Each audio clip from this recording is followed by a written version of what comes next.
Fala minha galera, recado especial para você antes do nosso vídeo. A galera da NET Veículos disponibilizou um descontão para você nesse veículo agora que vai aparecer na tela.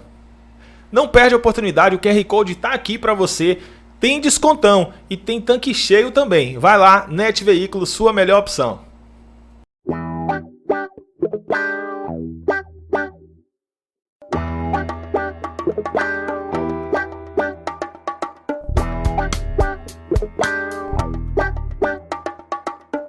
Tema Livre Podcast. Senhoras e senhores, satisfação receber vocês aqui no nosso Tema Livre Podcast. Muito obrigado por clicar no nosso vídeo. Hoje uma convidada mais do que especial, minha amiga psicóloga Fernanda Araújo. Obrigado por aceitar nosso convite. Estou muito feliz de estar aqui com você e por esse convite. Eu já sou de casa, já é de casa. Mas eu estou muito contente, agradeço demais pelo convite. Satisfação é minha de estar aqui.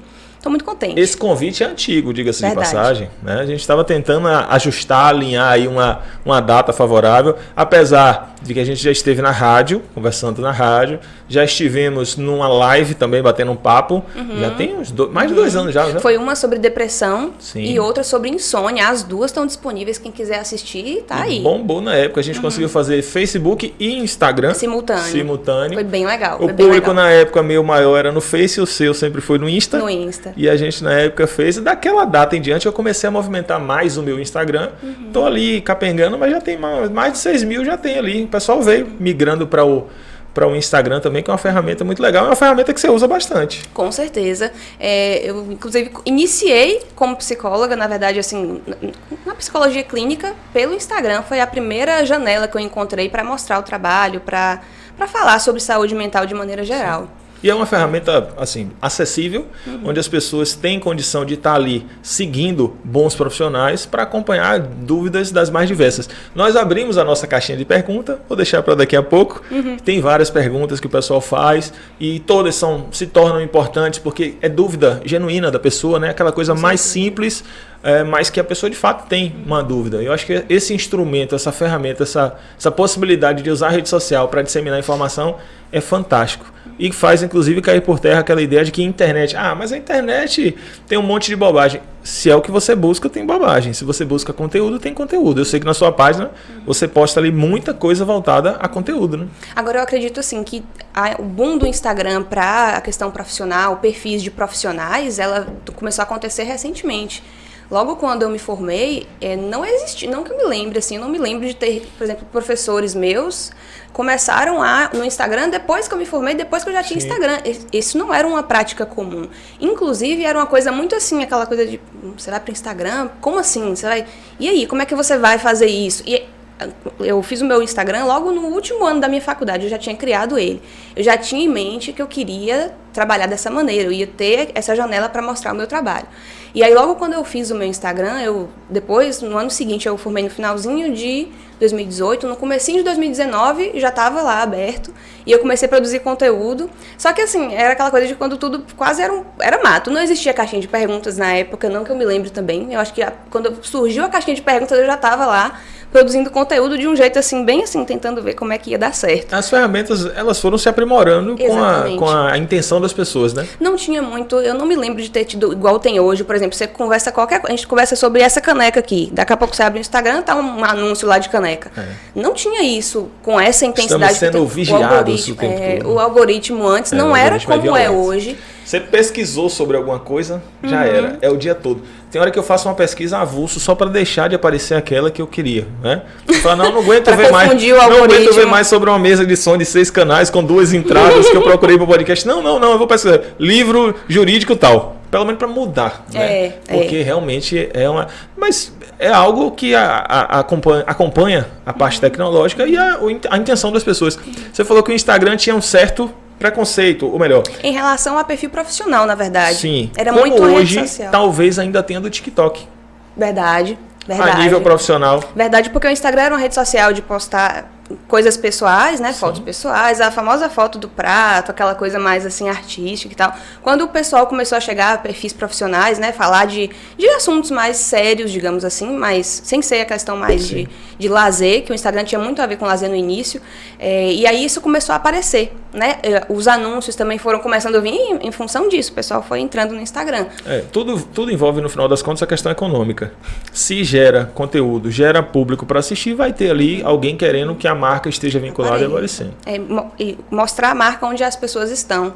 E assim, quando eu havia chegado no Instagram como um perfil da psicologia, para ser psicóloga ali, né, falar sobre psicologia, era muito nesse sentido. Eu estava começando a ter anúncios, eu lembro que eu ainda estava tentando entender como é que o anúncio do Instagram funcionava, porque era algo relativamente novo. Não é que óbvio que não é uma coisa tão nova assim, mas não tinha da maneira como funciona hoje, que você abre e vê lá o perfil de uma pessoa, um médico, uma psicóloga, uma pessoa, não era tão dessa maneira como é hoje. E aí, quando eu comecei a produzir conteúdo no Instagram, acontecia uma situação muito confusa para mim, pelo menos na época, porque como não tinha esse costume, você não tinha milhões de perfis de psicólogas falando sobre saúde mental. E existia aquela confusão de até que ponto eu falar sobre isso aqui não vai ser visto, até porque quando eu formei, né, a gente forma com essa insegurança muito de como que a gente vai falar sobre algum assunto. E a gente vem do contexto acadêmico muito com aquilo de tá tudo certinho, tudo não posso errar aqui, não posso. Né? E aí eu criei meu Instagram, falei, meus professores vão ver isso aqui, eu tenho que estar tudo certinho. Eu tinha essa preocupação de não falar besteira. Você esquece até de dizer assim, peraí, meus professores são fundamentais, foram fundamentais, são importantes, mas agora eu sou profissional. Só que até a gente entender isso é diferente. Sabe né? o que é, na verdade? É o medo da exposição. Sim. Porque uma coisa é eu receber o meu primeiro paciente ali, eu tô ali também no contexto que é de psicoterapia, totalmente.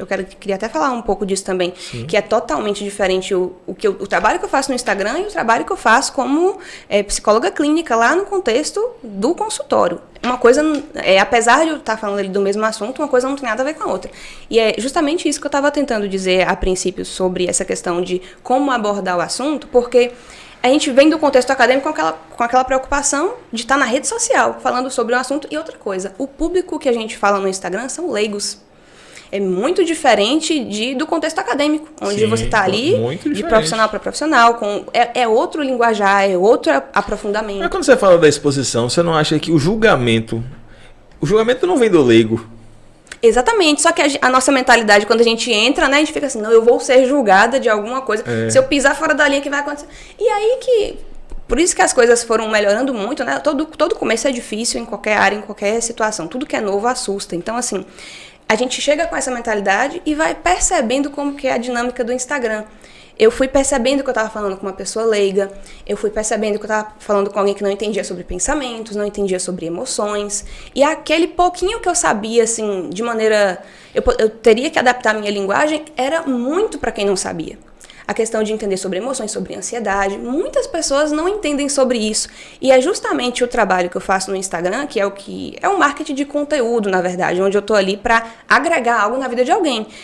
Quando eu abro uma caixinha de perguntas, eu tô ali respondendo a dúvida de alguém que eu recebo esse feedback diariamente. Me ajudou muito, eu não sabia disso, não fazia ideia do que isso acontecia. Isso talvez não, deve ser o fator principal de motivação de você continuar a postar o conteúdo, porque, obviamente, em que pese ser um marketing, a gente sabe que ali há necessidade de você estar somando. Até para que a gente chame ele de postagem de conteúdo, ele precisa atingir alguma coisa, não é só a mensagem.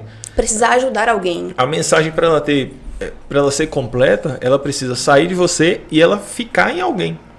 Porque senão, vai dizer, não, é um conteúdo da área profissional, que ele vai bater lá e pronto, o profissional estava falando sobre aquela área, mas ficou para alguém, pronto. Então a primeira etapa tá feita. O conselho profissional de vocês não tem restrição com relação a isso, né? Não, eu não posso usar, por exemplo, o Instagram para, assim, de maneira... A questão da ética profissional permeia muito a maneira como você se promove. Eu não posso me promover denegrindo a imagem de uma colega, eu não posso usar o preço da minha sessão como promoção, assim, no Instagram, falar veicular... de valores, essas coisas, essas coisas. Mas, assim, eu produzir conteúdo na internet... sobre psicologia, na verdade nem psicóloga eu precisaria ser, porque na internet todo mundo fala sobre tudo. Você tem autorização, entre muitas aspas, para falar sobre o que você quiser, desde que você julgue que entenda e alguém julgue que aquilo é interessante. Né? Agora, para atender, aí assim, eu de fato preciso ali estar cadastrada no meu CRP, eu preciso estar com tudo isso certinho. Mas no Instagram eu posso falar sobre saúde mental. Quantas pessoas falam eu acho sobre saúde mental? Essa visão sua e esse comentário, ele é perfeito. Porque as pessoas vão lá falar sobre tudo. Aí existem alguns conselhos de classe, como o que eu componho, a OAB, que cria um embaraço para notificar tudo o que você faz. Tem hora que você desanima. Você fala, peraí, eu não tenho necessidade de ficar fazendo isso, eu estou postando um conteúdo de orientação, de informação. Tem pessoas que vão àquela página e seguem. Por exemplo, nós temos o Tema Livre Podcast, é um canal no Instagram, porque ali eu posto sobre o podcast.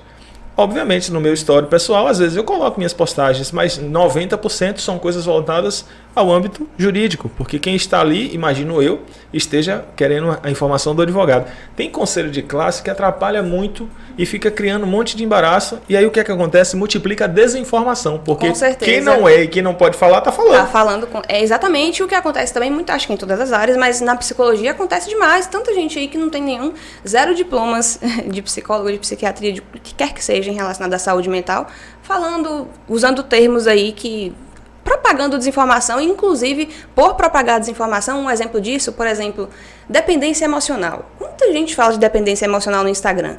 E quantas vezes eu já recebi em sessão um paciente falando que estava com sintomas, assim, já vem com informação meio que não sei de onde, mas assim, eu acho que eu estou passando por uma dependência emocional, com um sofrimento muito grande a respeito daquilo.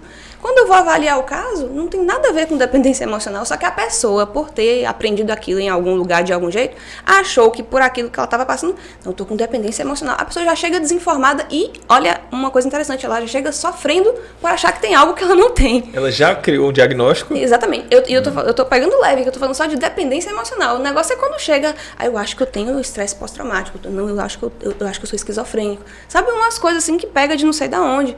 E aí a pessoa, isso faz alguém sofrer por achar que ela tem uma coisa que ela não tem. Algumas pessoas dizem as outras de modo, talvez por ter proximidade de amizade, a dizer, não, mas eu acho que você é bipolar.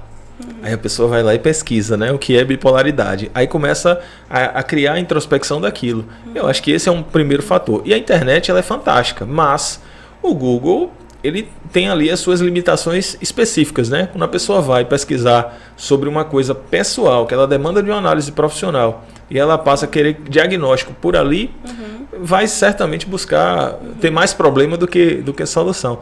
Na época que a gente conversou na rádio, eu lembro que você falou do atendimento online que você não estava fazendo naquele período.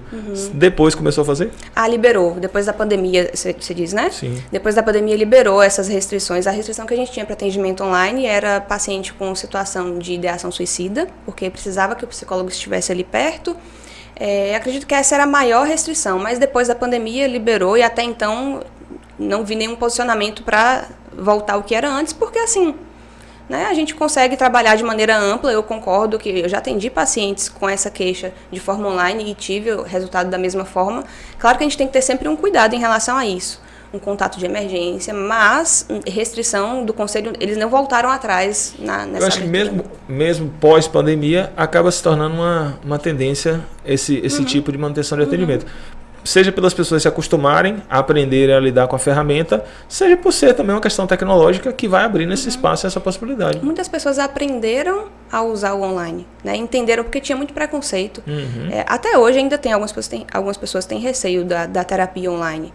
Né, por não conhecer ou por não achar que se adaptaria, eu sempre deixo muito livre para o paciente escolher se ele se sente à vontade na terapia online ou na presencial. Mas para mim, enquanto psicóloga, não faz diferença alguma, não vejo. Era o que eu ia te perguntar. Não na faz. Prática, tem alguma diferença? Para mim, eu atendo online desde antes da pandemia. Do dia que eu me formei, eu já atendi online.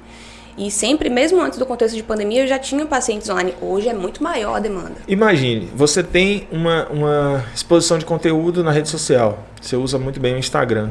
Você passa a ter ali um público que te acompanha de todos os lugares. A pessoa quer ser sua paciente, ela está precisando daquele atendimento, ela não pode porque ela teria que se deslocar para um único lugar ou aquela região que você atende. Não faz sentido. Eu só consigo ver benefícios da terapia online em vários sentidos. Tempo de deslocamento, né, que a pessoa economiza.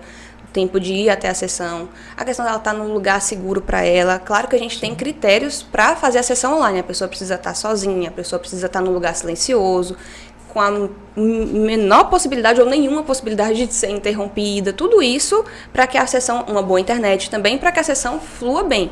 Mas desde então, desde o princípio, eu nunca vi nenhuma dificuldade em relação à terapia online, não. Eu sempre achei que funcionava muito bem. E funciona até hoje. E até por essa questão também, eu atendo pacientes de fora do Brasil também, brasileiros que moram no exterior e precisam de uma psicóloga, e precisa de ser uma pessoa que fale português, né, de alguma maneira. Então, e também facilita até muito. É um exemplo pertinente, porque até as informações culturais, até os aspectos culturais, você precisa que seja alguém que conheça aquilo ali. Com certeza, né? Com certeza. E aí isso facilita bastante para quem é de fora. Então isso veio para aumentar mesmo. Foi bem legal. boom. Isso aí, não tenho dúvida de que teve esse saldo positivo. E você falou de preconceito. Eu confesso a você, sempre fiz cursos, tenho alguns cursos online, mas sempre preferi o presencial. Tanto para ministrar como para assistir, na condição de professor ou de aluno. Só que o passar do tempo ele mostra a gente que há uma necessidade de você ter essa versatilidade, de você dar esse conteúdo também de forma online, porque tem muitas pessoas que não conseguiriam vir acompanhar esse conteúdo presencial. Para ela fica mais cômodo, como você disse, você tira um horário ali do seu dia, você vai acompanhando, em uma semana, em 2 semanas você resolveu aquele curso, dependendo obviamente da carga horária, mas são possibilidades. Aí você vai abrindo a mente e vai dizer, não, realmente é uma coisa necessária, é uma coisa legal. E não volta, não retroage mais não. É daí para mais a questão tecnológica. Do mesmo modo que não acaba, na minha visão, a parte presencial, o atendimento presencial, as aulas não acabam, não vai também retroagir com relação ao âmbito online, não. Hoje, a média de atendimento presencial online já é maior do que presencial? Tá um pouco maior. Assim, tá quase meio a meio, mas eu ainda diria que o online tá uns 60% em relação ao presencial. Né? E até uma coisa interessante também de falar, as pessoas do online, elas veem muito pelo Instagram. Pelo conteúdo que a pessoa, ou por indicação de alguém, acontece muito de eu atender alguém lá de fora, essa pessoa já indica para outra, né? Isso acontece, mas normalmente a primeira pessoa chega pelo Instagram. E daí volta naquilo que eu estava falando a princípio, da importância da gente, do trabalho que a gente faz no Instagram também, mesmo que a pessoa não marque terapia, nada disso. O trabalho que eu faço ali, desde o princípio, é um trabalho destinado a agregar valor, agregar conteúdo para a vida de alguém. E assim, existia, ainda completando aquela parte que eu estava falando a princípio, de quando eu comecei no Instagram, existia muito aquilo de, mas você, vamos supor, alguém faz uma pergunta, eu estou sentindo tal coisa, eu estou com tal dificuldade, e um story ali para responder, né, aquela pergunta.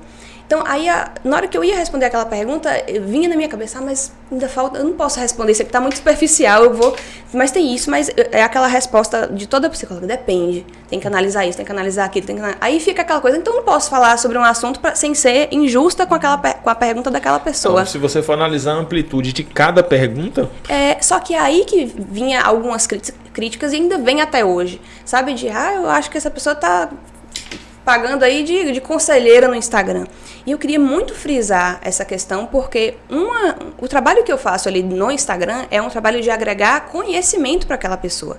E eu queria até frisar isso como uma coisa importante, porque eu não sou psicóloga de ninguém que faz nenhuma pergunta ali para mim. Eu não respondo ali como se a pessoa fosse o meu paciente. Eu estou respondendo ali porque eu julgo naquele momento que eu tenho uma resposta, um conhecimento de algum assunto que vai direto na dor daquela pessoa pontualmente. E eu queria até falar sobre isso aqui de uma maneira para defender nesse sentido esse tipo de crítica que havia e ainda existe em relação a isso, para até profissionais que estão assistindo aí. Tem pessoas sofrendo, precisando daquilo que você sabe.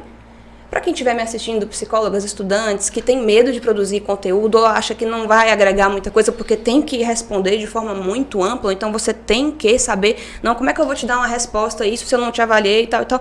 Ok, mas uma única informação, às vezes, tira um sofrimento ali pontual de alguma pessoa, e isso é muito valioso. Eu acredito que há também um conforto daqueles que já estão estabelecidos e não querem que essa novidade, Instagram, rede social, essa possibilidade desperte o interesse para esses novos profissionais ou para essa nova metodologia que tira esses que já estão há mais tempo, já numa zona de conforto, já estabelecido com seus grupos de pacientes. Quem está falando sou eu, viu? E eu estou fazendo... A não dizer, Fernando falou, não, quem está falando sou eu. E eu faço muita analogia com a minha profissão porque eu sei que isso acontece, né? Você assim, pô, fica querendo se aparecer. Eu falo, não, você está dando dica, você está dando uma recomendação tal, e às vezes a pessoa não consegue fazer. E tem um detalhe mágico, vou falar para vocês agora no Instagram. Mágico. Seguidores. A pessoa não vai postar um vídeo e vai remeter à sua residência sem que você não conheça, não vai mandar para o seu e-mail. Não, ela posta na página dela lá. A pessoa que está vendo é porque ela está na página dela, então ela quer ver. Exatamente. O que eu posto ali, a pessoa que vê, ela quer ver. Né? O que você posta ali, a pessoa quer ver, porque ela está... Eu acompanho os seus vídeos porque eu sigo a sua página. Eu clico, vejo falando sobre algumas coisas. Pô, esse assunto aqui é um assunto que me desperta mais interesse. Em regra, nós seres humanos somos egoístas, né? O que desperta o nosso interesse, a gente quer ver. Aí você está lá com vários vídeos. Mas peraí, deixa eu ver esse aqui. Porque aquilo ali fala de algo que eu quero conhecer um pouco mais, tal, e você vai pesquisar. Então, reclamar de uma postagem no Instagram, pô...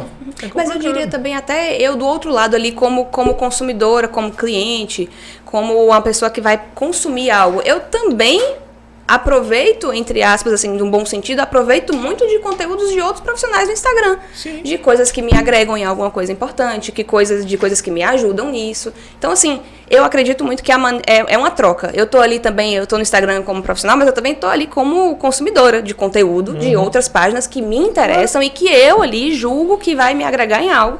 Da mesma forma, alguém também julga que aquilo que eu tô falando vai agregar de alguma maneira, vai aliviar algum sofrimento pontual naquela situação. De longe, nem chega perto de ser uma psicoterapia, é muito diferente.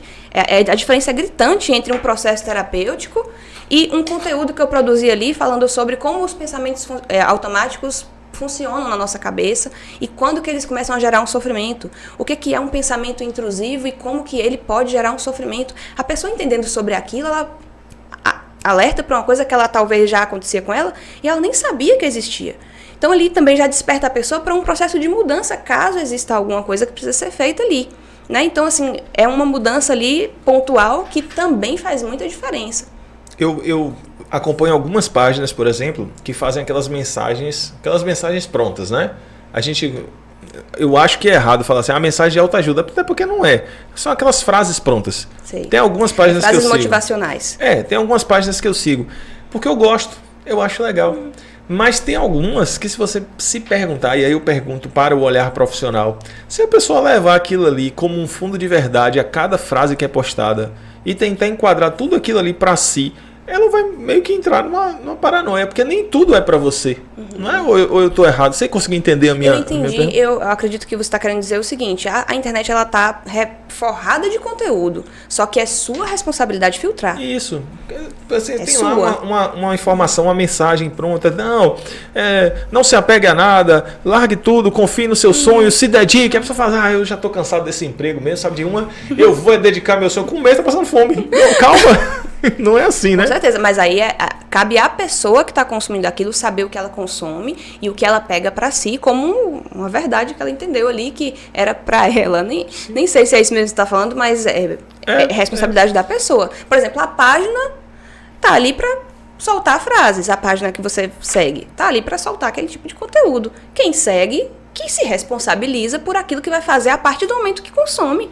Sim. Já pensou se eu fosse me responsabilizar por tudo que alguém entendeu lá do que eu falei? Imagina só o tamanho da confusão que seria. Eu tô ali falando sobre relacionamentos, aí eu tô falando sobre a dinâmica de um relacionamento e tal, o que pode ser ruim, o que pode ser bom. Aí a pessoa pega daquilo, eu vou me separar. Aí a pessoa vai dizer que vai se separar porque eu falei alguma coisa. Já pensou que problema seria? Então, e você vê como é injusto o meu conselho de classe. Eu não posso nem falar assim, e se fosse separar, me procure. Eu nem posso falar isso. É complicado. Meu conselho não permite que eu fale isso. É complicado. Não, conselho é uma coisa bem complicada. Eu quero saber o seguinte, a gente começou falando do Instagram e a conversa rendeu, obviamente falando de alguns conteúdos. Como é que funciona essa gestão de tempo? Atendimento, Instagram, produção de conteúdo, porque para quem acha que aquele vídeo brota no seu celular, tá enganado, né? Às vezes vai fazer, olha, verdade. apareceu esse vídeo aqui, eu acho que eu vou postar. Produção de conteúdo é literalmente produzir, fazer, criar, pegar um assunto, preparar um ambiente, fazer tudo certinho. Como é que gerencia esse tempo? A maneira de entender isso é que desde o princípio eu vi o Instagram ali como uma ferramenta do meu trabalho. Então eu não olho aquilo como uma... eu tenho um tempinho livre aqui, eu vou postar uma coisa. Vai sobrar um tempo ali, eu vou postar outra coisa. De jeito nenhum. A maneira como eu vejo o Instagram é como o meu paralelo ao meu trabalho como psicóloga. Então, se eu tenho tempo ali de atendimento, e eu tenho que ter também o planejamento do meu tempo com relação ao Instagram. Porque tá ali, eu diria que boa parte do tempo, quando não tá uma coisa, tá outra preenchendo o meu tempo. Um vídeo, por exemplo, acho que muita gente que produz conteúdo na internet já fala isso, né? Que não é só aqueles 1 minutinho e meio de vídeo que demorou 2 para gravar. Não, às vezes demora meia hora, às vezes grava várias horas, você grava, vê que o som tá ruim, tem que voltar. Ou então você vai falar uma coisa, ficou longo demais, a gente sabe que ninguém vai assistir um negócio muito comprido, assim, se ficar prolixo demais, a gente tem que voltar e sintetizar a fala de uma maneira que a pessoa consiga entender, captar e não... E o Instagram já tá com essa dinâmica também, que é dos Reels, né? Que é você ter um conteúdo rápido, que dá uma informação, que causa um efeito ali na pessoa. Até o tempo começou a ser limitado para que dissesse, funciona assim. Né? E você tem que dançar conforme a banda lá toca. Como é o nome? IGTV? O IGTV. Aquilo ali já é mais longo e já menos assistido também. O IGTV tá virando o paleolítico do Instagram. Mas assim, os Reels, por exemplo, ele tem o limite de 1 minuto. E tem o limite de 1 minuto agora, que ele começou com 15 segundos, depois foi para 30 e agora 60 segundos. Eu percebi que estava tendo engajamento na minha rede social, por exemplo, sabe quando? Quando eu comecei a receber mensagem do tipo, Jorge, pelo amor de Deus, faz uns videozinhos aí numa qualidade melhor. Eu falei, como assim numa qualidade melhor? Porque você pega o celular, se joga na sua cadeira, bota o celular aqui e dá seu recado.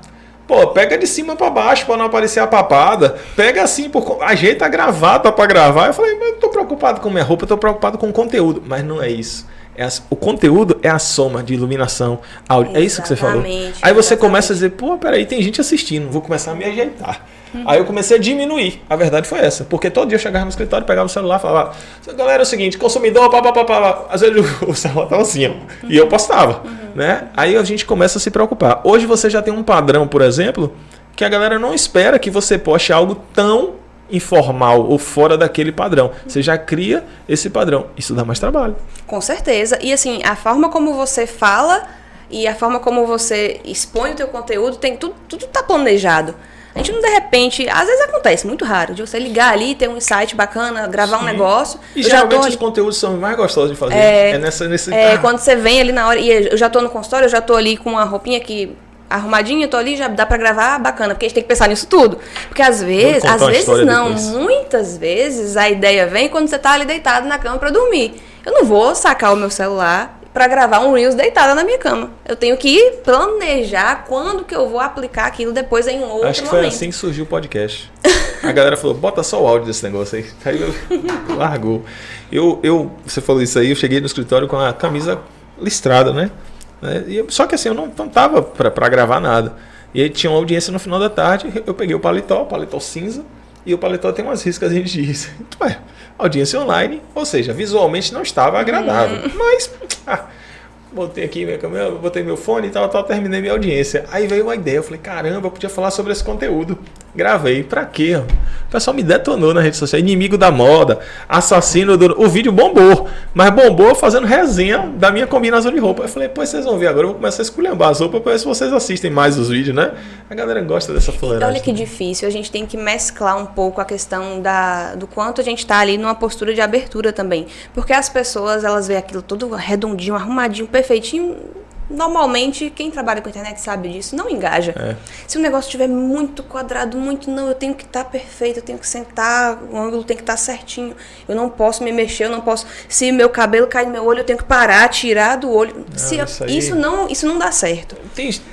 Não dá certo, mas tem gente que gosta de fazer as coisas, né? Eu não gosto. Eu não Só acho que aí essa pessoa essa ausência de naturalidade. Mas aí a pessoa teria que compensar isso de alguma outra forma que entregasse o conteúdo e engajasse com a pessoa que estaria assistindo. O formato William Bonner Jornal Nacional não é mais o copiado nos modelos. Exatamente, né? Perfeito esse exemplo. Então, se você for gravar, principalmente na rede social, onde as pessoas estão ali quem tá te assistindo, ele nem sempre tá ali arrumadinho. Aí tá vendo um negócio todo engessado. Eu venho pro podcast arrumado, você sabe disso. Eu tô disso. Porque eu tô com a camisa assim, eu tô de calça social, eu tô de sapato social. Eu cheguei aqui de paletó, você sabe. Você pode confirmar pras pessoas isso. Chegar o pessoal, eles... Apesar de ter uns opositores aí que filmaram meu pé, dizem, supostamente seria meu pé. É fake. É fake. Aquilo é montagem, irmão. Não, estão querendo destruir sua imagem, né, na internet. Pinter, não sei o que lá, o pessoal faz umas montagens mal feitas com aquele negócio lá, horrível. Só que o que acontece... Senhor? Falei que eu ia falar com o senhor. O que acontece no Instagram? A gente chega de primeira muito, por essa questão do novo, né? A gente já chega muito engessado. Se você for, não vão, mas se você for lá no meu destaque, lá nos primeiros de 2000 e bolinha... Não vão não, agora que vai, já era. Mas se você for, você vai perceber que a naturalidade que eu consigo ter hoje para falar sobre qualquer assunto que me vem ali, é totalmente diferente das primeiras. Sim. Né? O tom de voz... O pessoal vai falando baixo, aquela coisa assim, estruturar muito a fala, tudo isso vem daquela coisa assim, eu tenho que fazer certinho. Mas aí você vai se habituando, né, com o ambiente. Eu acho que a rede social, ela traz essa possibilidade de a gente ser natural. Né? Claro, tem essa necessidade de você formalizar pela profissão, mas você ser natural, você ser você. Mas ninguém quer ver outra pessoa, exatamente. Fernanda ser outra pessoa, não. O pessoal quer ver a psicóloga Fernanda Araújo, conhecida como Fernanda Souza, nos stories que não são postados. Não vão entender tudo, mas se não foi postado story, por que você não deixou postar aquele story? Seria interessante, um conteúdo diferente, diverso.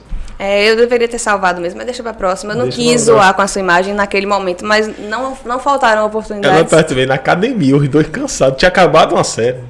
Né? Ela fez, respira, vamos lá. Gente, eu vou estar lá no podcast, nossa amiga psicóloga Fernanda Souza, aí ela soltou o celular, não. Quem é Fernanda Souza? Quem é Fernanda Souza? Eu falei, Fernanda Araújo, Fernanda. Mas eu vou dar o desconto, porque você estava no meio de uma série de agachamentos sem nem respirar. Sem prática. Difícil. Tava difícil. Não tava em ali faltou oxigenação. Perfeito. Eu nem tive essa desculpa, porque nem consegui chegar até essa desculpa. Não, mas agora a gente chegou, tá tudo certo. Perfeito. Fernanda Araújo, no destaque do vídeo, sem erro. Você falou da psicoterapia. Como é que funciona essa atuação? Ela é uma atividade dentro da psicologia ou ela é alguma coisa que tem um traço diferente do que você já faz? A psicoterapia, ela é uma forma de atuação dentro da psicologia em geral. A psicologia é muito ampla. A gente tem psicólogos nos hospitais, nas escolas, no âmbito jurídico, em diversos contextos. O psicólogo clínico, que é aquele que está em consultório, ele normalmente trabalha com psicoterapia, que é uma visão muito mais de um tratamento de longo prazo. Então, é uma sessão normalmente de 50 minutos a 1 hora, com um intervalo semanal. Né? Qual é a dúvida das pessoas que começam a terapia, que eu recebo frequentemente, né? Quando alguém está chegando lá da primeira sessão? É aquela ideia de, eu vou passar na psicóloga, como se fosse uma consulta, como uma consulta médica, por exemplo. Que você vai e tem um retorno. Quantas vezes eu já respondi essa pergunta? Quanto é a consulta e como que é o retorno? Aí ela vai explicar, né? Não, a psicoterapia não funciona dessa forma. É um tratamento de longo prazo e acontece por meio de sessões. Não tem uma consulta com um retorno, acontece por meio de sessões. Inicia na primeira, normalmente, né, que dependendo de cada psicólogo vai trabalhar de uma maneira, mas assim, normalmente são intervalos semanais, onde cada sessão a gente vai ali construindo o tratamento com a pessoa, elencando objetivos. Normalmente a primeira sessão a gente vai entender o que trouxe o paciente na terapia, estruturar a queixa dele, tentar estabelecer os objetivos, por que ele foi para a terapia, se foi demanda espontânea, se foi de outra pessoa, né, e tentar entender o que trouxe ele até naquela situação e como a gente pode ver a possibilidade de sair daquilo. Né, a fazer uma avaliação diagnóstica e até puxando um gancho ainda para aquilo que você falou no início, a avaliação diagnóstica, uma coisa muito importante que está lá no DSM-5, que é o manual, DSM-5 para quem não sabe é o manual de transtornos mentais, de classificatório de transtornos mentais que a gente usa, tanto psicólogos quanto psiquiatras, para diagnosticar. Para fazer um diagnóstico de qualquer transtorno mental que seja, depressão, ansiedade, toque, os vários que tem lá, é necessário discernimento clínico. Então, por mais que no Google exista lá os sintomas, o DSM é de livre venda. Você chega lá na Amazon, compra um exemplar do DSM, você leva para sua casa, você conhece todos os critérios diagnósticos de um transtorno. Só que para fazer um diagnóstico é necessário estar escrito lá nas primeiras páginas, discernimento clínico. Por quê? Porque não adianta eu ler só os critérios diagnósticos e falar, eu tenho isso aí. Né? Igual aconteceu com matérias do Fantástico, por exemplo, de TDAH. Segunda-feira todo mundo tinha TDAH. todo mundo tinha TDAH. E assim, é muito complicado isso. Mas o Fantástico, que pese ser um instrumento fantástico de informação, né? Fantástico, ele realmente dá essa sensação para muitas coisas. Durante a pandemia, eu não assisti. No início da pandemia, eu assisti um domingo, acordei segunda-feira com todos os sintomas de Covid. Né? Fui para a rádio com muito medo, que eu estava fazendo jornal à época, e liguei para o Dr. Tiago Torres. Eu falei, tem como você dar uma entrevista? Né? 14 horas, eu já não tinha mais sintoma nenhum. Porque eu conversei com ele. Que coisa, eu fui né? conversando, eu ia perguntando, aí ele ia explicando. Os sintomas sumiram. Sintoma mesmo do corpo esquentado, de doer, sabe? De você falar, caramba, isso no reflexo da nossa mente. Né? E isso tem um nome, a gente chama isso de viés de confirmação. Por quê? Se você pegar o DSM e abrir lá em qualquer transtorno que seja ali, e você começar a ler os critérios diagnósticos, a gente faz essa piada até desde a faculdade. Você começa a achar o tio, a mãe, o pai, a irmã. Eu tenho isso aqui é minha irmã que tem. Porque você vai ali só batendo critério. E isso não é a maneira da gente fazer diagnóstico. Então, exige o discernimento clínico e exige também que uma terceira pessoa te avalie. Você próprio fazer o seu autodiagnóstico, você está altamente enviesado para confirmar aquilo que você acha que é bacana e ignorar aquilo que você não acha que é interessante. Então é aí que mora o problema. Você pesquisa no Google, aparece câncer ou gripe. É gripe. Deve ser gripe. Exatamente, não. Você escolhe o que é menos agravante para você e vai embora do outro problema lá, né? Ou então, por exemplo, transtorno de personalidade obsessivo-compulsiva, né? Que tem muita questão do perfeccionismo. A pessoa vê lá os critérios, às vezes demora muito para fazer uma atividade de forma que gere prejuízo. Não, eu demoro, mas não gera prejuízo, não. E gera, sabe? Precisaria de uma terceira pessoa de fora olhando aquilo, uma pessoa totalmente neutra, imparcial, e daí entra a questão também. O perfeccionismo é um problema? O perfeccionismo, ele não é ainda um diagnóstico oficial, mas já tem sido bastante estudado. Por quê? Existe o perfeccionismo, né, que é aquela característica de você querer as coisas tudo bem organizadas, ter uma rigidez no teu comportamento, na forma de organizar as coisas. E tem uma faceta do perfeccionismo que a gente chama de perfeccionismo clínico, que é quando gera sofrimento. E assim, parece ser uma coisa muito bonita, muito legal. Fulano é perfeccionista, arruma tudo certinho, mas isso gera um sofrimento danado para quem passa. Né? Uma pessoa que tem um quadro de perfeccionismo, né, que é muito parecido ali com o que a gente chama hoje de transtorno de personalidade obsessivo-compulsivo, o TPOC. Os critérios diagnósticos dele, se você for ler, você vai ver como que é um... Transtorno obsessivo-compulsivo... POC, como é? TPOC, transtorno de personalidade obsessivo-compulsivo. O TOC, que é transtorno obsessivo-compulsivo. São diferentes. Eles têm nomes parecidos, mas eles são quadros diferentes. O TOC são outras questões. O transtorno de personalidade obsessivo-compulsivo... A pergunta que um amigo meu mandou foi assim, o TOC é menos pior? São coisas diferentes. Vou narrar antes de falar. Eu sou extremamente, por exemplo, se você assistir o vídeo, prestar atenção, volta o vídeo todo, essa ponta da caneca vai estar ligada a essa parte aqui, esses detalhes. Eu trabalho assim, sabe? E assim, eu percebo que isso às vezes, eu tô fazendo aqui, ó. Não dá pra gente dizer o que é pior, o que é melhor, porque você vai encontrar... Fala que é melhor, me deixe confortável pra gente concluir a entrevista. Você vai encontrar pessoas que têm um quadro de TOC, que tem um sofrimento absurdo, tem total prejuízo da rotina, e você vai encontrar pessoas que têm um transtorno de personalidade obsessivo-compulsiva, que tem talvez algo muito pior na rotina ali envolvido. Depende da manifestação. É exatamente isso, depende da manifestação do quadro, de como aquilo interfere na vida da pessoa. Se interfere em uma coisa vital ali no teu trabalho, ou se interfere só quando você está em casa em alguma... É tudo uma análise muito particular do caso, entende? Então, com relação a isso dos critérios diagnósticos, se você for olhar e ler, você é muito mais, você sozinho, é muito tendencioso a linkar com aquilo que você quer e achar que, não, tá vendo? Eu sabia que eu tinha isso, tá vendo? E você ignora as outras coisas, porque você tá parcializado com tua própria vida. E um psicólogo, e aí é isso que eu queria concluir sobre essa questão da imparcialidade, é por isso que é importante fazer psicoterapia, de preferência com um profissional no qual que seja imparcial para você. Por exemplo, eu não posso fazer a psicoterapia do meu esposo, porque eu sou parcializada em relação a ele. Eu conheço coisas dele, eu tô o tempo todo ali no convívio com ele, eu não tenho como, eu não sou imparcial em relação a ele. Envolvimento emocional na decisão. Exatamente, de tudo. Então precisa necessariamente, o código de ética é bem claro em relação a isso. Se o vínculo interferir no processo terapêutico, você precisa encerrar. E isso vale, aí é de livre interpretação do psicólogo, se ele vai ou não atender o caso.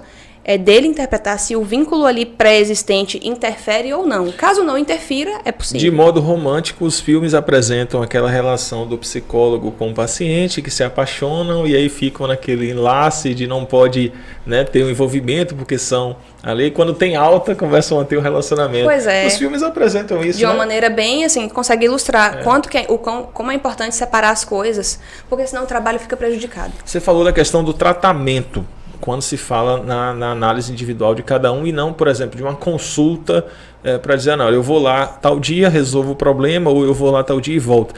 Esse tratamento, para você condicionar, a pessoa está assistindo a gente, está falando, sim, mas e quanto é por sessão para saber? Também não é pela questão do preço, precisa ser pela situação da pessoa e o desenvolvimento do próprio paciente no decorrer daquele tratamento, não é isso? O que acontece?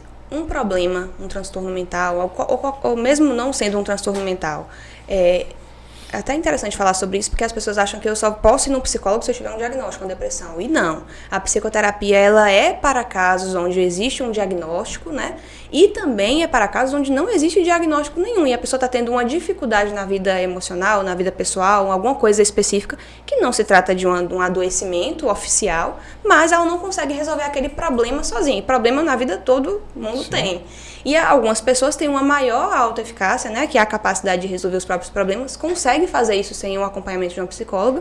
Tem pessoas que não conseguem, né, e aí acabam precisando da terapia para auxiliar nisso e não tem um diagnóstico. Mas tua pergunta foi em relação a quando a pessoa não conhece, né? A pessoa, por exemplo, vai querer quantificar, não, mas quantas sessões eu vou precisar? Início... Não tem como a gente fazer essa previsão de resultados, porque, primeiro, o próprio código de ética que ele faz diz que a gente não pode fazer previsão taxativa de resultados. Por exemplo, curo sua depressão em 3 dias. Curo sua depressão em 3 sessões. Já vi muito isso, mas não de psicólogo. O que bem tem aí na internet, nos lugares, é isso, né? Curo sua depressão em 7 dias, ou o dinheiro de não, volta. Com 10 sessões, eu nem te conheço, eu não conheço teu caso, eu não conheço tua vida. Mas não tem psicólogo fazendo isso, não tem? Maus profissionais tem em todas as áreas. Todas as áreas, não é só na psicologia, não. Bons e maus tem nas. E o problema é que tem pessoas que, mesmo vendo aquilo ali, percebendo que tem tudo, como de fato é, para ser um engodo ou mentira, a pessoa diz, não, mas eu quero que seja rápido, então eu vou apostar aqui para ver. Eu já recebi anúncio de Instagram de psicólogos aleatórios aí do Brasil inteiro, né? Anúncio, né? Chegou até mim desse tipo de promessa. Você tá com algum adoecimento? Em 5 sessões, isso vai estar. Já chegou para mim já. É raro. Pelo menos na minha bolha do Instagram, né, não chega com tanta frequência, que bom, mas já acontece, com certeza tem. Mas é como você falou, bons profissionais existem, maus profissionais também. Em todas as áreas, em todas as áreas. E aí, para que a pessoa consiga entender como que isso funciona, ela tem que entender cada maneira de trabalhar de cada profissional. Então, tem profissionais que vão trabalhar de um jeito, tem profissionais que trabalham de outro. A pessoa precisa entender que não tem como, além do a gente não poder fazer essa previsão, porque eu não te conheço, como é que eu não lhe conheço, eu não sei nada do que está acontecendo contigo, você me conta 10 segundos da tua vida ou 10 minutos, eu vou lhe dizer com quanto tempo a gente vai passar por isso. Sendo que o processo não está 100% na minha mão, é 50-50. Né? Esse exemplo sempre ajuda. Eu chego no nutricionista, aí eu tô com quadro de obesidade e eu quero emagrecer. Ele não pode dizer pra mim assim, ó, em 3 meses você já tá com o teu resultado. Por quê? Porque não depende só dele. A reação do tipo do acompanhamento, enfim. Não depende. Se a ele pessoa pode vai fazer tudo previsão, certinho. assim, ele pode fazer uma previsão. Olha, se você seguir isso daqui, com a probabilidade de tantos meses, a gente já pode avaliar de novo pra ver se melhorou. Mas ele não pode dizer assim, ó, aqui você já vai estar. Com 3 meses, talvez ele consiga dizer mais ou menos, com 6, como é que você vai estar se mantiver a mesma pegada ali, né? Da mesma forma na terapia. Aí você tira uma. A gente vai sempre avaliando a evolução do paciente. Só que eu tô frisando a questão de dividir a responsabilidade. O paciente precisa também estar engajado com a terapia. Sim, claro. Já atendi muitos pacientes que eram super engajados, valorizavam o processo terapêutico e tiveram evolução de quadros graves de forma relativamente rápida.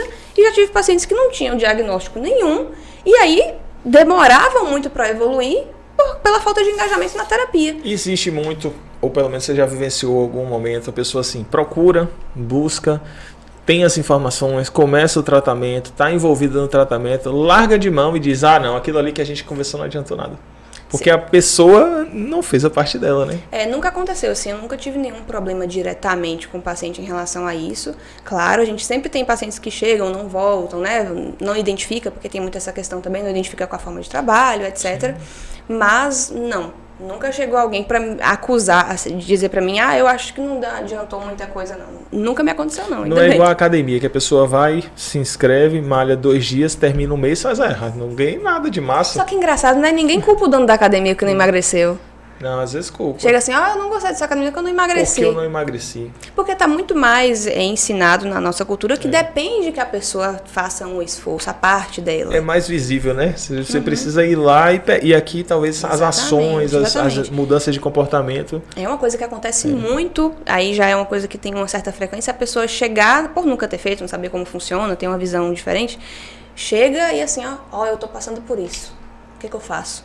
Sabe? Entrega na mão da psicóloga assim, me ajuda. Fala, não, você deixa aqui, pode deixar aqui, agora você pode ir pra casa, aqui agora eu resolvo, a senhora volta. Você volta com o problema resolvido. Toda vez que a senhora voltar uma vez por semana, a gente conversa sobre, mas não leva pra casa. Quando a pessoa descobre que ela vai precisar se movimentar, deixar velhos costumes pra trás e ter um trabalho ali pra poder ter uma mudança, eu diria que no primeiro momento é um baque, mas é muito recompensador. A maioria das pessoas que chegam assim e percebem que elas vão precisar se movimentar e fazem aquilo, percebem que apesar de doloroso, no sentido assim, doloroso de dar trabalho, sim, é muito recompensador porque a pessoa vê a vida evoluindo, o sofrimento aliviando. Que é uma coisa que eu acho muito interessante, as pessoas dizem assim, as pessoas não, algumas pessoas, né? Eu sou péssima para relacionamentos, eu tenho um dedo podre para relacionamento. Comigo é assim, já é o terceiro que... Mas peraí, teve um, tudo bem, né? Outro, de novo, o terceiro, esse problema tá onde? Aí eu, como leigo, tem hora que a gente está conversando, aí você se pergunta, será que esse problema tá no relacionamento ou na ação daquela pessoa quando se trata de relacionamento? Você atende muita coisa voltada a relacionamento? Tem essa questão dessa discussão, desse debate? Muito. O relacionamento é uma das demandas sem diagnóstico, que eu estava falando há pouco, que mais chegam. Relacionamento e vida pessoal, questão de autoestima, né? E uma coisa está sempre ligada à outra. Uma vez que uma pessoa tem uma baixa autoestima, uma autoestima subdesenvolvida, isso vai respingar nos relacionamentos com certeza. Então é uma das demandas que mais chegam. Eu vejo falar muito assim, Fernando. Luto após um término de relação. Talvez seja a dúvida de algumas pessoas. Eu acho que foi uma das perguntas que fizeram ali. Foi. Eu vou deixar. Vou só fazer uma introdução, mas uma das perguntas foi nesse sentido. A pessoa termina um relacionamento. Não está pronta.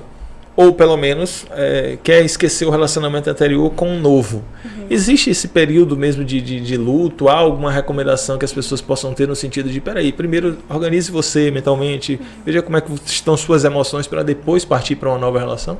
A gente chama isso de luto simbólico, que é um luto diferente do luto verdadeiro, né? De alguém de fato morrer e perder aquela pessoa. Existe o luto simbólico e aí vai entrar términos de relacionamento, demissão de um emprego muito importante para aquela pessoa, perca de qualquer coisa, até de um objeto que ela gostava muito. Se acontecer qualquer coisa... Tomara que não gostem daquele que eu quebrei ontem.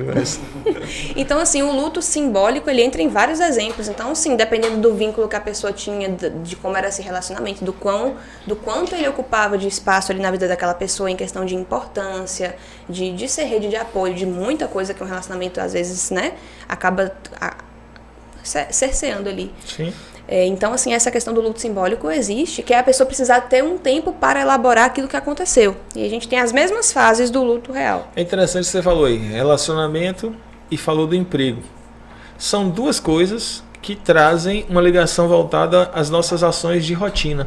Com certeza. Né? Aquilo que ocupa o nosso tempo. Que você está habituado a fazer. E quando tudo que quebra a rotina, ele já dá fica um vazio. É interessante que algumas pessoas chegam de fora e dizem assim, não, mas deixa frescura, pô, arruma outra pessoa. Né? Como se fosse uma substituição de um objeto que até um objeto, às vezes, pode ter um significado tão forte que... Né? Mas é interessante, essa quebra de rotina, ela costuma dar uma chacoalhada na mente da gente. O relacionamento esbarra muito nisso, justamente por esse motivo. E o interessante é que a diferença do luto simbólico para o luto verdadeiro é só a questão do que está acontecendo, mas as fases são bem parecidas. Sim. Que é a fase de negação, no primeiro momento, depois a fase de barganha, depois a fase de aceitação, tem a fase de depressão também, que a pessoa, depois da negação, ela não aceita, etc. Tem toda uma questão envolvida com o luto simbólico e também com o luto verdadeiro, né? Que a pessoa precisa passar até chegar na fase de aceitação, que é entender que acabou, que a vida tem que seguir, que é isso mesmo e bola pra frente. É mito Ou realmente, pela observação prática, homens e mulheres têm, ao final de um relacionamento, comportamentos temporais diferentes? Por exemplo, no primeiro mês, o comportamento da mulher é um, do homem é outro. No segundo mês, o comportamento da mulher é um, do homem é outro. Para não até colocar um estereótipo, né? O primeiro mês o homem cai na farra. Vai falar, tô livre, vou curtir. A mulher tá em casa triste, chorando. Aspas, né? Hoje em dia acabou isso. Mas trazendo como exemplo. No segundo mês a mulher começa a se recompor, organizar suas emoções. No terceiro mês ela fala, vou viver minha vida. Quando bate o terceiro mês, o homem faz, tô com saudade. E ele aí tenta voltar. Quando ele tenta voltar, ela já não tem mais. Ela já se resolveu. E ele não está resolvido.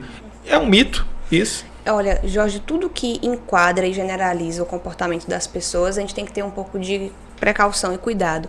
Não tem como eu dizer pra você assim, olha, sempre que uma mulher terminar um relacionamento, ela vai passar por essa fase, por essa. O homem vai passar por essa. Porque o ser humano é múltiplo.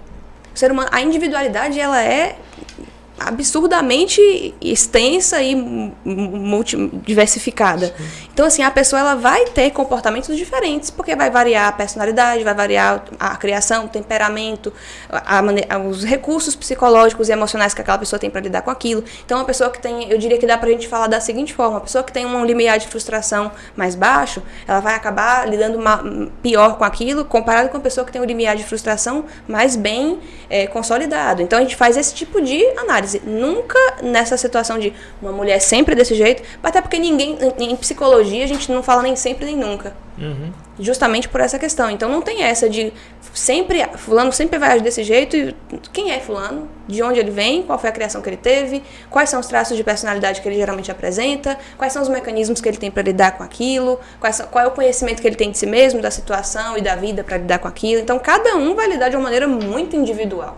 Não tem essa percebe como essa resposta é simplista? Se tivesse que escolher, seria um mito. As pessoas gostam muito de colocar os seres humanos em caixinhas, né? Uhum. Aqui tem esse comportamento, aqui tem esse, mas não, isso é muito reducionista, muito simplista e com a chance de má interpretação altíssima. Ainda que seja em alguma fase da vida, alguns comportamentos já identificados da pessoa, isso pode mudar, imagine.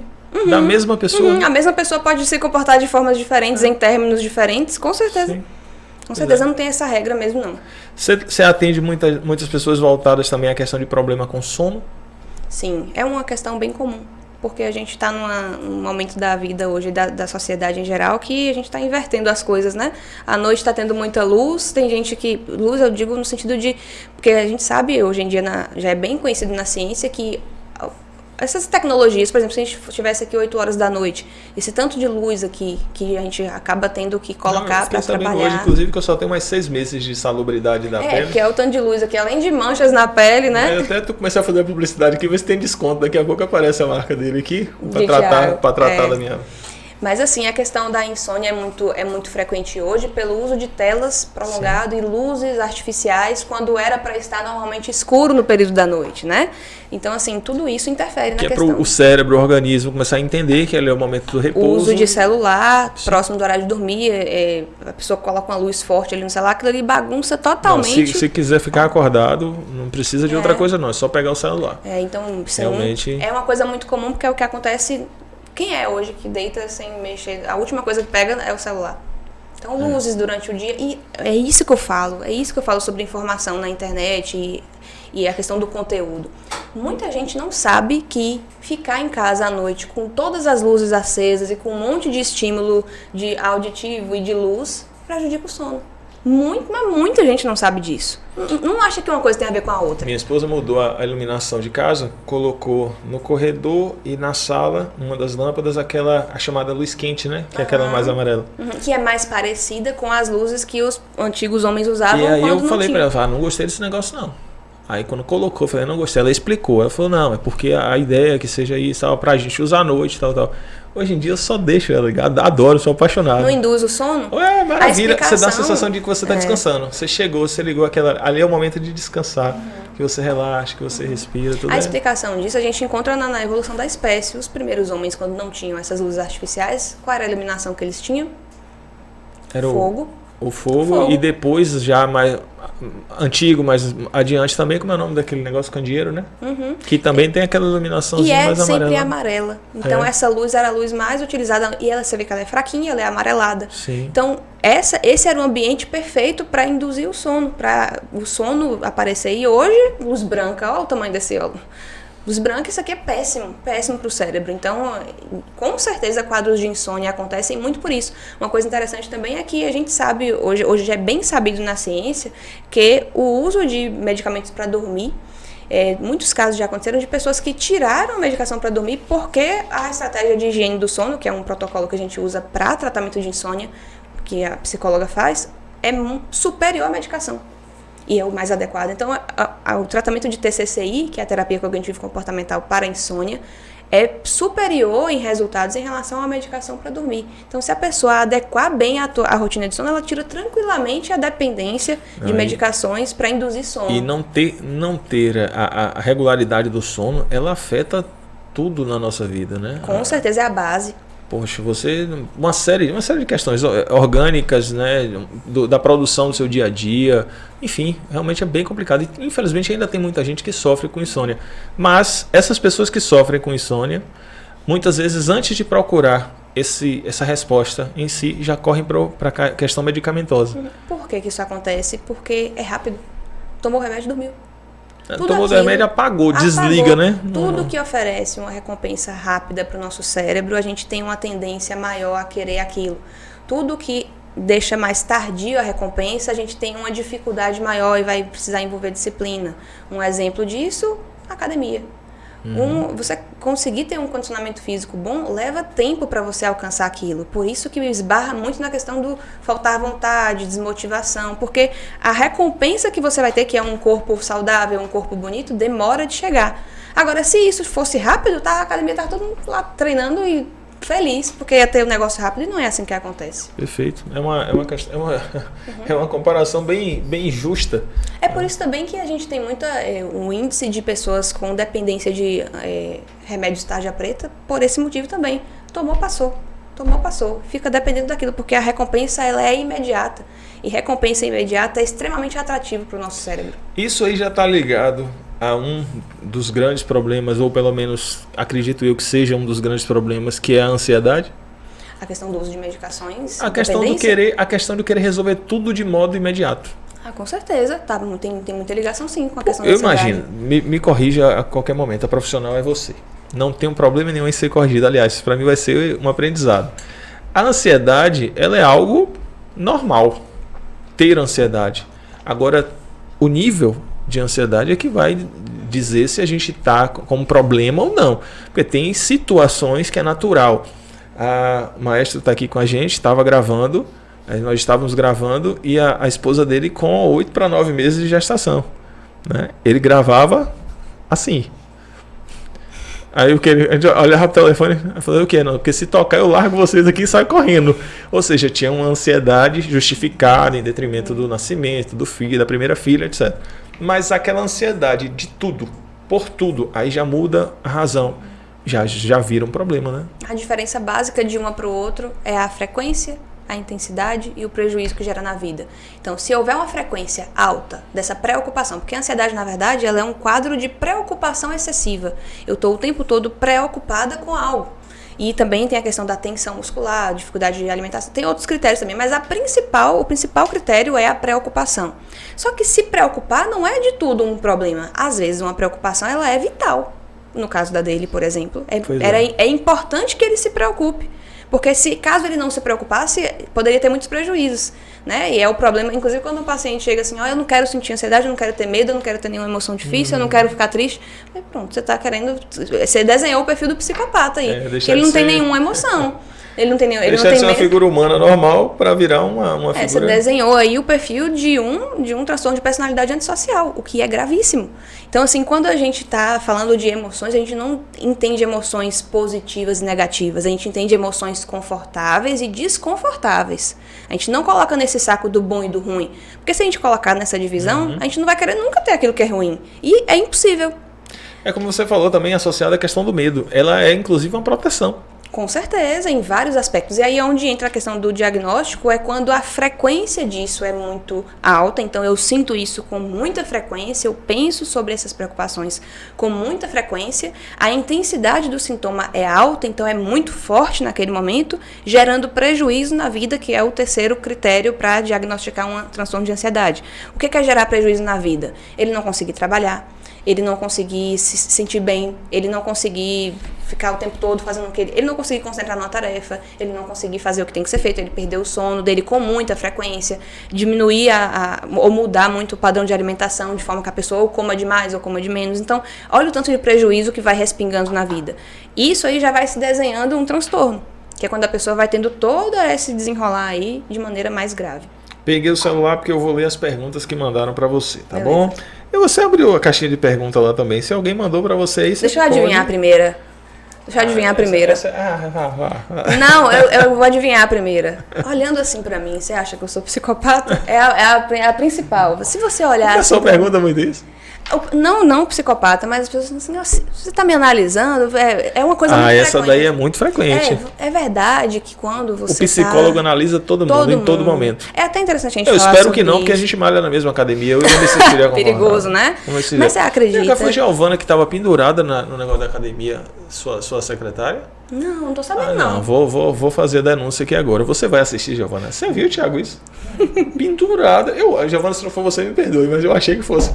Pendurado, fazendo um exercício. Eu falei, um exercício de morcego agora. Não, eu vou. Não, se for Giovana, ela vai saber agora. Pra quem não sabe, Giovana trabalha lá com a gente lá no consultório. Se não for Giovana, bote nos comentários e livre a sua imagem agora. Mas não deve ter sido ela, não. Muito estranho o exercício, mas interessante. Mas enfim, uma coisa interessante sobre isso da psicóloga analisar é porque é uma coisa muito engraçada que acontece.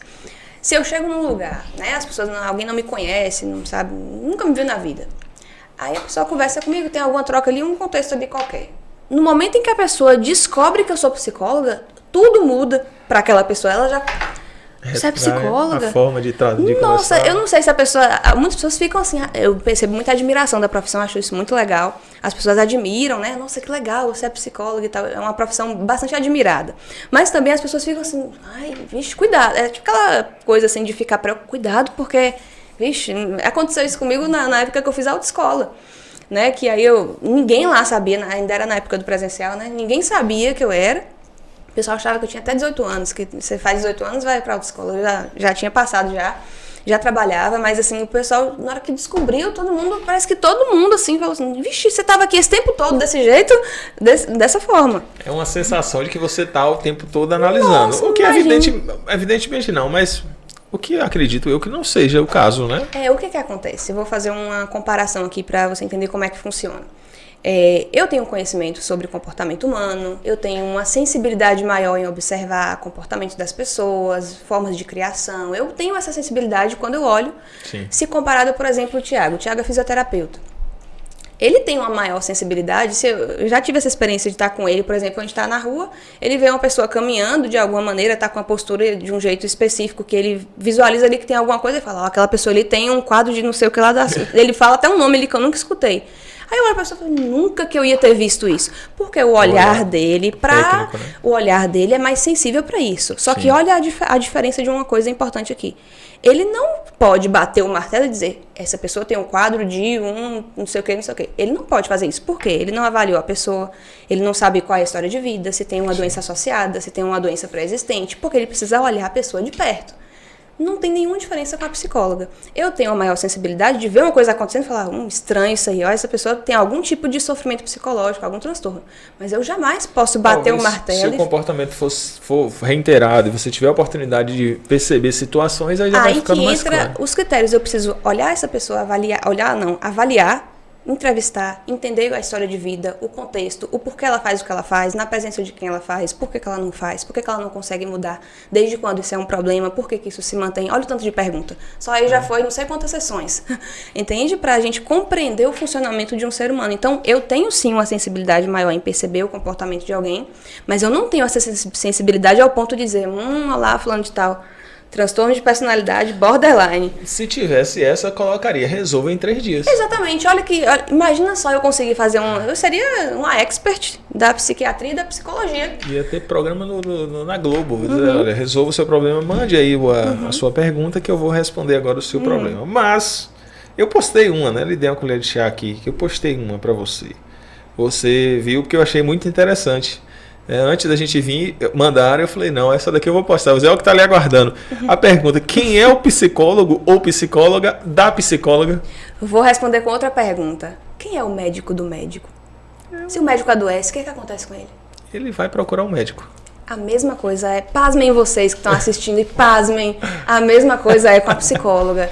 E assim, todos nós, e aí já entra naquilo que a gente tinha acabado de falar, que é a questão de olhar para a psicóloga, e até tem isso também, né? Além de olhar com aquela coisa do tipo, você é psicóloga, ainda olha com um olhar de, nossa, você sofre, ou você preocupa, você estressa. E é uma coisa bem... que acontece? Se você me vê estressada, se eu falar assim, eu tô estressada.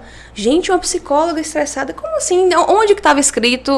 Onde foi que eu me blindei que eu não tô sabendo? É uma né? questão assim, humana, uma questão... Exatamente. Mas assim, claro, eu tô fazendo uma piada aqui sobre isso, tô brincando, mas as pessoas têm uma certa dificuldade de compreender que eu tenho questões na minha vida pessoal que eu tenho dificuldade de manejar. Sim. Lembra aquilo que eu falei de você ser enviesado em relação a si mesmo? Tem coisas na minha vida que eu não tenho um olhar amplo. Tem coisas que somente uma psicóloga minha conseguiria dar esse feedback para mim, a partir de uma análise, uma avaliação, uma terapia, um processo terapêutico, né? E assim, sofrimento todo mundo. Para você que tem técnica, entender esse feedback seria mais fácil ou mais difícil?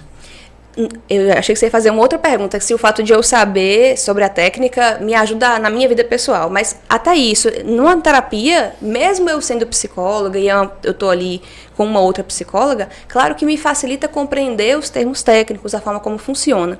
Só que é muito interessante, e só quem passa pela terapia sabe disso, você, mesmo sabendo, mesmo entendendo ali onde que ela talvez queira chegar, na hora que chega, você percebe, eu não tinha percebido isso, eu não sabia que a gente ia chegar nisso. É interessante. A gente você não confronta a informação com a questão... Pelo menos eu não. Seu entendimento técnico, dizer assim, não, mas espera aí, mas ela que chega aqui, se fosse eu, não chegaria aí. Alguma coisa pelo menos sentido. Eu não faço isso no meu processo terapêutico, mas eu já atendi muitas psicólogas, desde quando eu comecei, já tive casos de psicólogas que já atendi, que existia essa resistência da parte de lá. E assim, mas eu já sei que é desse jeito, então aquela coisa de você precisa se colocar no lugar de paciente. Sim.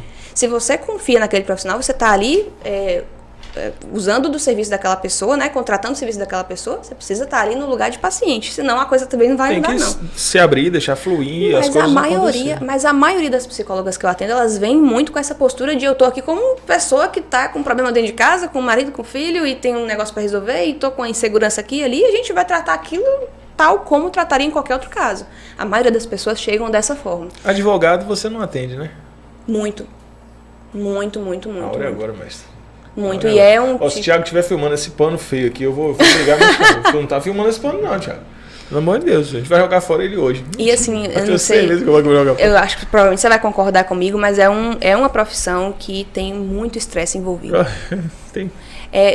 Eu percebo... Na verdade, eu só consigo ver essa parte, por isso. Nossa, muito. Vocês trabalham com... Assim, mas é muito diferente da psicóloga, que o pessoal acha que a psicóloga tá o tempo todo estressada ou com problema dos outros na cabeça, quando na verdade não acho que seja dessa forma. Mas, e também porque eu tô aqui de dentro, né? Mas assim, tem pessoas que... Penso que a vida de um advogado é lidar com problema 25 horas. É porque as pessoas procuram, assim como a psicóloga, para levar o problema dela, né? E é exatamente quando você falou assim, a pessoa chega, você fala, tá aqui o meu problema. E ela quer sair dali e dizer, olha, resolve aí. E de fato, e aí obviamente com a questão técnica profissional e com a maturidade, você começa a destrinchar. Mas a soma disso, inevitavelmente nós somos humanos.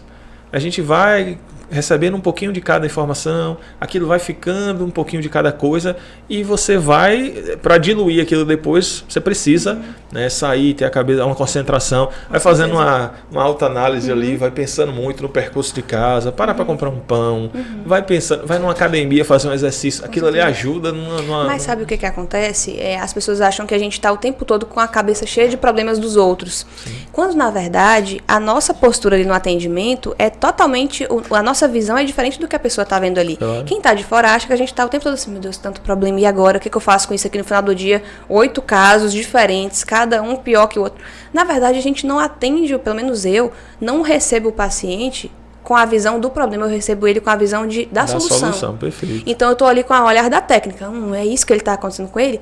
Isso é muito doloroso, é muito difícil, claro que me toca. Ali, eu sinto junto com o paciente aquele sofrimento, porque ele está ali escancarado com o sofrimento dele, né? O sofrimento dele está escancarado naquele momento. Só que eu estou com o olhar de como que a gente vai fazer para poder aliviar isso. Qual é o caminho que eu vou tentar planejar aqui para chegar nesse objetivo aqui, que é o alívio desse sofrimento. Sim. O meu olhar é sempre para esse lado, então o meu viés é totalmente diferente de quem está de fora. Por exemplo, um leigo. Nossa, como é que você aguenta tanta coisa? Você tem que fazer terapia para aguentar. E não, a minha terapia... Eu nunca cheguei no meu processo terapêutico para falar de um caso... problema de terceiros. Nunca. Dos meus, particulares meus, exceto consultório. E não é por esse motivo, entende? Então é muito, muito por esse motivo. Legal. Tem outra pergunta aqui. Pode mandar. Foi a do luto. Eu iniciei essa pergunta, mas vou formular da maneira que chegou para a nossa seguidora também acompanhar aqui. Terminei um relacionamento, preciso passar pelo luto ou recomenda iniciar outro e esquecer o ex? Essa daqui já foi bem direta. Né? Não, esquece o ex, besta. Já pensou a pergunta? Agora, presta atenção. Imagina só que louco eu saber a resposta para ela. Eu não conheço o caso dela, eu não sei o que aconteceu, de que forma aconteceu, o que seria melhor pro caso dela. Não tem resposta pronta, entende? Então, assim, no caso dela, ela falando que terminou um relacionamento e não sabe se vai para outro agora ou depois. O que seria melhor para ela? O que seria mais interessante? O que dificultaria mais? Talvez seria um problema ela já engatar um novo relacionamento. Talvez seria algo bom ela engatar um outro relacionamento para isso, para ter essa resposta. Muito, eu não conheço. É isso. Eu não conheço o caso dela, não sei o que está acontecendo. Qual é a intensidade desse sofrimento também, porque ela pode estar desde um quadro depressivo a nem quadro nenhum, só um sofrimento pontual ali, que é característico do término, e pronto. Às vezes tem uma questão envolvida num eixo familiar que envolve filhos, o apego da rotina, muito complexo. Da sogra, do sogro, da família. Complexo. É uma série de informações. E a resposta é precisa, né? Depende de uma série de fatores. Tem gente que termina um relacionamento e está sendo agredida diariamente. Dizer, não, volta pro relacionamento. Não, passa um luto, vai comemorar, vai viver sua vida. Mas né? como eu respondo perguntando no Instagram todo dia, eu acredito que sempre tem uma maneira da gente ajudar alguém. Então, pro caso dela, a maneira como ela trouxe essa pergunta aí, só de ela parar e pensar assim, como que eu tô me sentindo agora? Se eu engatasse um relacionamento agora, será que eu me sentiria melhor? Como é que a minha vida tava antes desse relacionamento? Como é que ela tá agora? A minha mesa tá com todos os pés? Ou a minha mesa tá faltando alguns outros pés? Por exemplo, cuidar da minha vida pessoal, do meu trabalho, do que quer que eu queira ali, que melhore, que evolua. Como é que tá a minha vida aqui agora? Será que é o momento certo de chegar a uma outra pessoa? Será que não? As respostas é ela que vai atrás. Se ela tiver uma dificuldade de achar essas respostas sozinha, chegou o momento dela procurar uma psicoterapia, porque isso mostra que a autoeficácia dela, que é a capacidade de resolver os próprios problemas, ainda é baixa. Sim. E a psicoterapia vem para munir essa pessoa de conhecimento sobre ela mesma e de ferramentas para ela resolver os problemas dela. Inclusive, esse é o objetivo central de toda e qualquer psicoterapia. É capacitar o paciente para que ele saiba resolver os problemas dele. Não que ele dependa de mim. O paciente ficar comigo muito tempo dependendo de mim, isso é sinal de que eu estou trabalhando péssimo. Tá errado. Eu não tô sendo útil para ele em nada. Ele tá dependendo de mim para poder... Desculpa, ele tá dependendo de mim. É um suporte que ele recebe, exatamente, avalia, melhora e segue. A analogia que eu faço com relação a isso é, vamos supor que você tem um carro e aí o seu carro quebrou. Você leva ele pro mecânico, você larga o carro lá e busca o carro pronto. Né? Você não sabe onde que quebrou, por que quebrou, como é que conserta, como é que troca. A diferença é você levar o carro lá, a pessoa chegar para você e dizer, olha, aqui essa peça aqui que quebrou, para você arrumar ela aqui, você faz desse jeito. Se lá na frente acontecer dela desencaixar, é assim que encaixa de volta, é assim que você faz. Aí quando quebra lá na frente, você não precisa mais levar nele. A terapia funciona da mesma forma. A pessoa entende o que levou ela naquela situação, ela aprende como poder resolver aquilo e tentar generalizar isso para qualquer outra maneira que venha acontecer no futuro, que é a fase de prevenção de recaídas que a gente faz na terapia. A gente ensina o paciente a lidar com aquilo caso aconteça novamente no futuro. Ele precisa sair da terapia, ele precisa ter alta, já sabendo como lidar com aquele mesmo problema se acontecer de novo. Agora, se acontecer uma coisa muito nova, de uma característica muito diferente, a pessoa não tiver recurso para aquilo, É uma outra um situação. fato novo, é uma outra... Ela precisa retornar para aprender a consertar a nova peça. Eu ia lhe perguntar e você já respondeu nessa última fala, né? Para quem é a terapia? Com essa resposta, eu acho que ela vem de modo geral. A terapia é para todo mundo. Assim, não como necessidade, mas como possibilidade, né? O que eu penso em relação a isso? Eu não acho que a terapia seja para todo mundo, apesar de todo mundo falar assim, todo mundo deveria fazer terapia. Depende. Existem muitas pessoas que têm uma autoeficácia muito bem desenvolvida, sabe resolver os problemas, tem o sofrimento, mas sabe resolver. Sim. O meu olhar com o paciente não é para o problema dele, é o que ele faz para resolver. Se ele faz de um jeito que funciona ou se ele faz de um jeito que não funciona. Para que ele aprenda a fazer de um jeito que funciona. Porque existe vida sem problema? Acaba um, começa outro. Acaba um, começa outro. É muito mais sobre como você sabe resolver do que sobre ter problemas ou não. Então, problemas todo mundo tem. A questão é a autoeficácia, que é a habilidade que eu tenho para resolver certos problemas na minha vida. Tem pessoas que têm essa autoeficácia muito bem desenvolvida e sabem manejar os próprios problemas. Só que tem muitas pessoas que também não sabem. Uma analogia que eu faço em relação a isso é a academia. Todo mundo precisa de um personal para treinar? Não. Mas todo mundo precisa cuidar Sim, do físico. Deve ir lá. Todo mundo precisa fazer atividade física. Sim. Você entende? Porque tem pessoas que têm uma certa autonomia para treinar. Sabe como fazer. Tem pessoas que não sabem nada, não sabem nem como que treina bíceps. Vai precisar de um personal. Você entende que o que diferencia ali um caso do outro é ali talvez a forma como a pessoa saiba um pouco sobre aquilo? Perfeito. Não é todo mundo não é critério obrigatório que uma pessoa que entra na academia tenha um personal. Não é um critério obrigatório. Seria um convite comercial ou um estímulo à divulgação da área, dizer que todo mundo precisa de terapia? Assim, eu acho que isso é muito uma ideia que o pessoal... É só para fazer um corte aqui, fazer uma polêmica com você? Eu acho que o pessoal fala muito isso na internet. É só fazer o cara falar, Fernanda, afirma, pergunta. Estão comercializando a terapia. Terapia, deve todo mundo fazer. Ajuda o corte aí, Fernanda. Mas aí você coloca um suspense na resposta. Mas o que acontece é porque existe muito isso de você ver o problema no outro e falar assim, essa pessoa precisa de terapia. Porque a gente sempre vê um probleminha no outro, né? E achar que o outro precisa. Então a gente fala muito isso em relação ao outro. E também pessoas que passam pelo processo terapêutico veem muito benefício nisso e falam assim, nossa, todo mundo deveria fazer isso. Porque vê algo como muito bacana e muito bom. Agora, precisar falar assim, você tem que, não. Porque tem pessoas que de fato não... Ali, a psicóloga não seria de muita diferença para resolver problemas, para questões, etc. Mas é isso. É isso. Bacana, esquivou um bocado desse corte, nem sei se vou conseguir usar, não. Ficou muito lisa. Tem alguma pergunta que eu esqueci de fazer? Acho que não. Falamos sobre um monte de coisa aqui.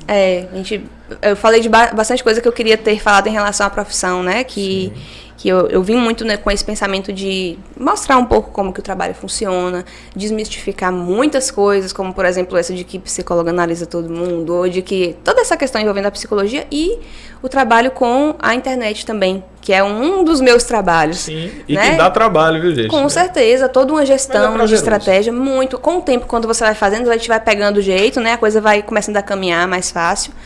Mas não necessariamente tão fácil a ponto de rodar sozinho. Tem que ter um trabalho ali. Tem todo um planejamento. Não brota na galeria do celular. Não. Toda uma estratégia do que você vai querer falar, de como vai ser falado aquilo, de que maneira tem que ser falado. Tem o cuidado ali para não ser mal interpretado, porque a internet é um lugar difícil. Para você ser cancelado é uma vírgula. Por isso, né? Quando você vê 6 ligações depois que o vídeo sai, você fala, meu Deus do céu. Aconteceu alguma coisa no podcast. Deu alguma M, assim. Eu falei, editaram minha fala. Editaram minha fala. Não foi uma besteirinha lá. Maestro, então não me preocupa com essas coisas, não.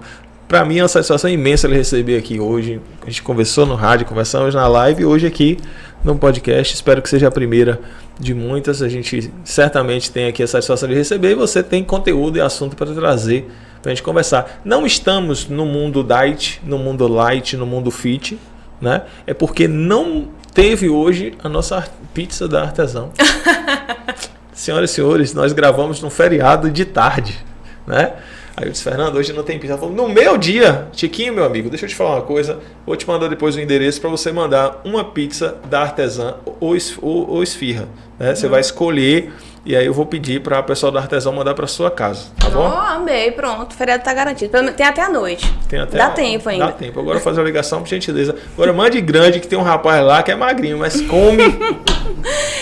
Jorge, muito obrigado pelo convite. Eu queria também parabenizar pela tua iniciativa, pela estrutura aqui. Tudo muito bem organizado, tudo muito legal.